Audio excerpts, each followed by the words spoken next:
Bonjour à vous tous. Ce mercredi soir, nous devions être accueillis par les paroissiens de Bacon. Les circonstances ne nous le permettent pas.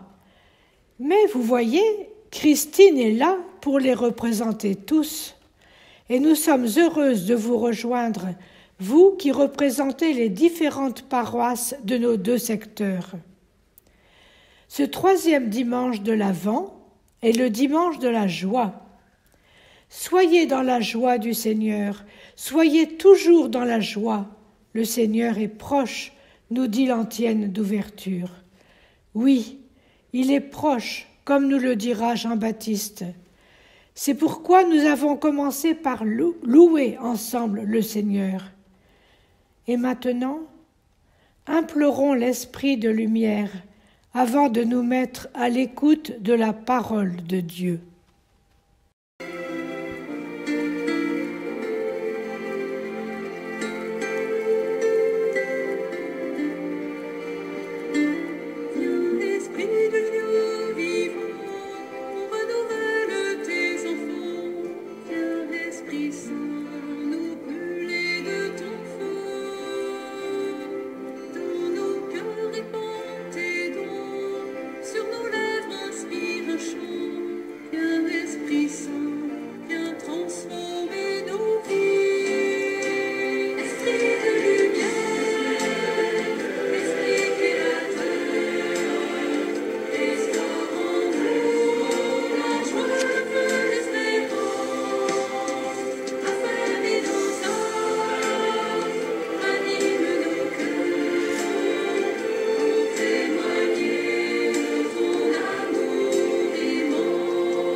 Donne-nous la charité pour aimer en vérité.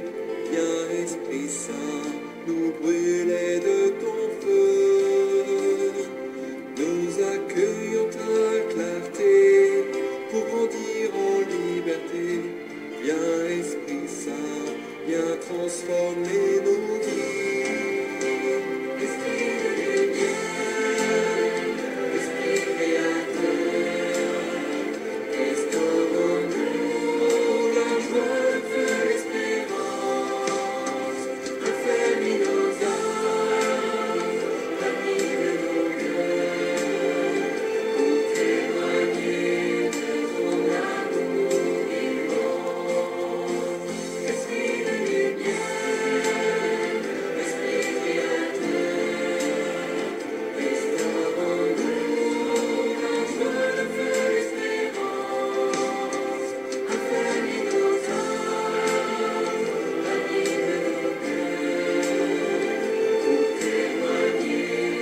Dimanche dernier, l'Église nous a donné le début de l'Évangile selon saint Marc. Pour ce 3e dimanche de l'Avent, elle nous donne un passage du début de l'Évangile selon saint Jean. La première partie de l'Évangile selon saint Jean est ce qu'on appelle le livre des signes opérés par Jésus, choisi par l'évangéliste, non pas pour satisfaire notre curiosité, mais pour nous inviter à la foi en Jésus-Christ, Fils de Dieu. Le prologue, au tout début, ouvre l'Évangile.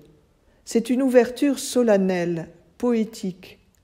Les premiers mots, au commencement, nous rappellent les premiers mots de la Genèse, ce désir de Dieu de nous créer et de nous donner sa création.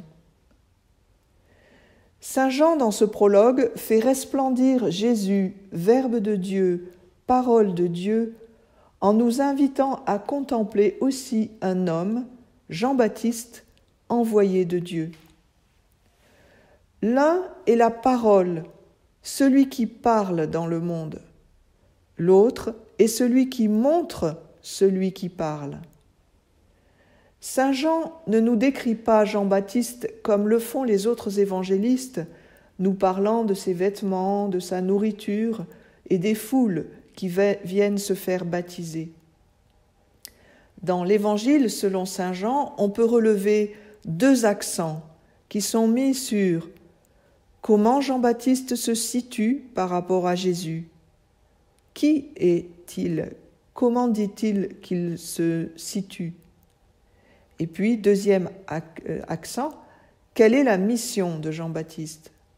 Alors, ensemble, accueillons ce passage en l'écoutant.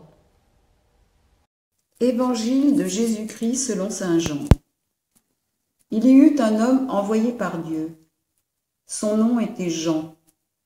Il est venu comme témoin pour rendre témoignage à la lumière, afin que tous croient par lui. Cet homme n'était pas la lumière, mais il était là pour rendre témoignage à la lumière. Voici le témoignage de Jean quand les Juifs lui envoyèrent de Jérusalem des prêtres et des Lévites pour lui demander « Qui es-tu » Il ne refusa pas de répondre. Il déclara ouvertement « Je ne suis pas le Christ. » Ils lui demandèrent « Alors, qu'en est-il? Es-tu le prophète Élie » Il répondit « Je ne le suis pas. » « Es-tu le prophète annoncé » Il répondit « Non. » Alors ils lui dirent « Qui es-tu » Il faut que nous donnions une réponse à ceux qui nous ont envoyés. Que dis-tu sur toi-même ? Il répondit « Je suis la voix de celui qui crie dans le désert. Redressez le chemin du Seigneur, comme a dit le prophète Isaïe. » Or, ils avaient été envoyés de la part des pharisiens. Ils lui posèrent encore cette question. « Pourquoi donc baptises-tu si tu n'es ni le Christ, ni Élie, ni le prophète ?» Jean leur répondit. « Moi, je baptise dans l'eau, mais au milieu de vous se tient celui que vous ne connaissez pas. C'est lui qui vient derrière moi, et je ne suis pas digne de délier la courroie de sa sandale. » Cela s'est passé à Béthanie, de l'autre côté du Jourdain, à l'endroit où Jean baptisait.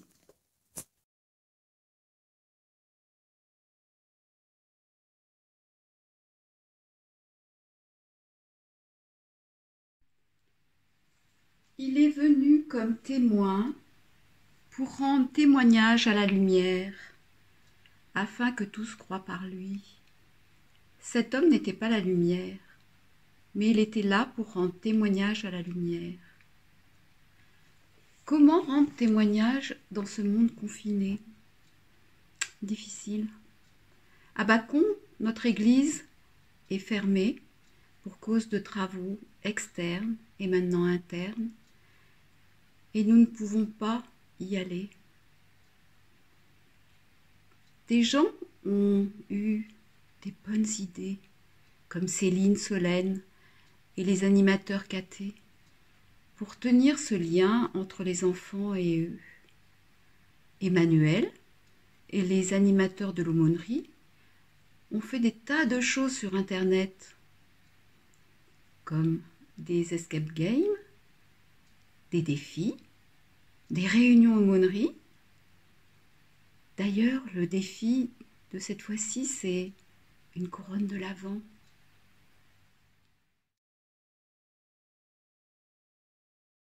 Solène, ta couronne de l'Avent est magnifique. Elle va éclairer notre 3e dimanche. Merci à toi. On dit que le métro est la plus grande église de France. Internet va-t-il être notre lieu de témoignage pour le monde entier? On verra. Il était là pour rendre témoignage à la lumière. Et toi?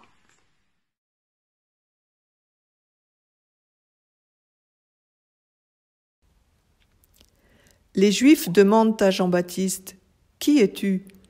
Que dis-tu de toi-même » Et Jean-Baptiste répond avec les paroles d'Isaïe, le prophète, « Je suis la voix qui crie dans le désert ». Ces mots m'ont arrêté. Ils ont inspiré ma prière et ma vie. Ils m'ont inspiré pour plusieurs situations. Je pense par exemple à une maman bien occupée au service de ses enfants, de la famille, et quelquefois elle dit « Oh, moi, je crie dans le désert ». Elle appelle son enfant pour un service ou simplement pour venir à table. Tout est prêt. Et son enfant, absorbé par son jeu ou sa lecture, il ne répond pas. Il ne bouge pas. Elle crie dans le désert. Mais cette voix qui crie dans le désert, il me semble aussi qu'elle est un peu comme une petite flamme fragile, allumée dans une grande obscurité. C'est très obscur, mais il y a la lumière qui peut se communiquer. C'est comme la présence humble d'un soignant qui se trouve auprès d'une personne souffrante dans la tristesse. Peut-être reste-t-il silencieux auprès d'elle, mais sa présence lui donne du réconfort. Mais ce désert, c'est peut-être bien aussi tout ce brouhaha de publicité qui nous attire pour consommer, pour avoir plus, pour nous faire croire que là seulement se trouve le bonheur de nos vies. Et cette voix qui crie dans le désert, c'est celle qui invite au partage, qui aide à tourner les yeux vers ce mystère inouï de la venue de Dieu parmi nous. Cette voix qui me dit « Va vers ce qui est simple, écoute le silence, ouvre ton cœur à ma présence ». Nous avons reçu ce grand cadeau de la foi. Osons être disciples missionnaires comme Jean-Baptiste pour crier dans ce désert. Et pour toi, ces deux mots, voix et désert, comment résonnent-ils dans ton cœur, dans ta vie? Les mots que tu nous dis engagent au partage. Mais qui es-tu, Jésus, pour nous parler ainsi? Vivrons-nous le message que tu nous as transmis? Es-tu celui qui vient pour libérer nos vies? Au milieu de vous se tient celui que vous ne connaissez pas. En disant cela, Jean s'adresse aux prêtres et aux Lévites, des spécialistes de la loi qui pensaient tout savoir sur Dieu et son Messie. « Vous ne le connaissez pas, leur dit Jean-Baptiste. Mais cette parole ne s'adresse-t-elle pas aussi à nous ? Nous n'avons jamais fini de le connaître, d'approfondir son message de joie, de paix, de lumière, son message d'amour et de miséricorde.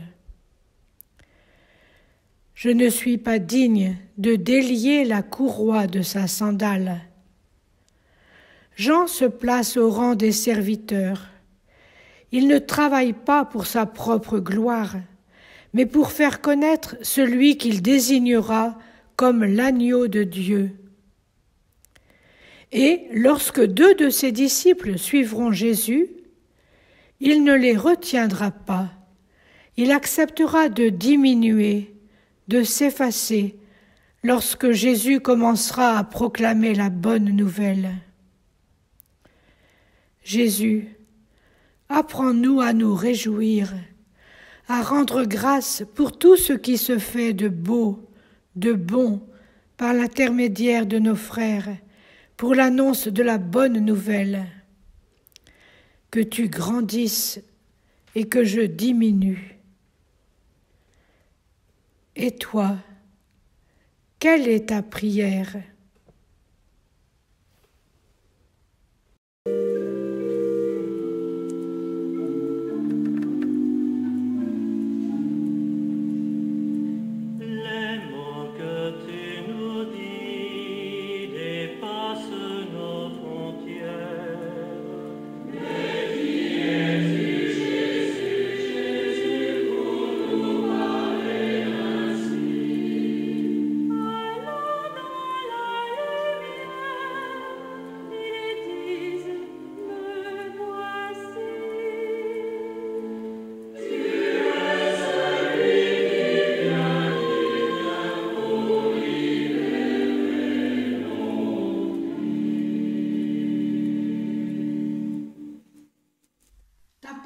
Seigneur, a été lumière sur notre route pour ce 3e dimanche de l'Avent, qu'elle continue à éclairer notre chemin. Ensemble, nous vous souhaitons un bon dimanche de la joie, que nous soyons témoins de la lumière